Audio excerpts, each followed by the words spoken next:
این چیه؟ اما خب الان خوشگل شدی؟ برو تو آینه خودتو ببین. برو.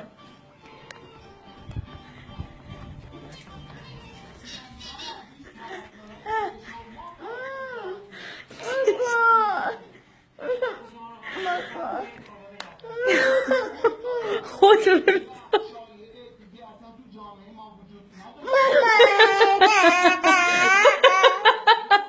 عزیز خوشگل شدی.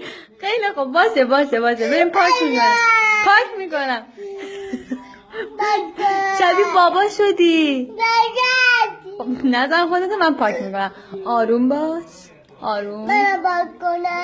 پاک میکنم. مامان بزرگ بیا ببین هلما رو چقدر خوشگل شده. خودتون یه بار دیگه تو آینه نگاه کن. خیلی خوب باشه آروم پاک کنیم. آروم گریه نکن دیگه.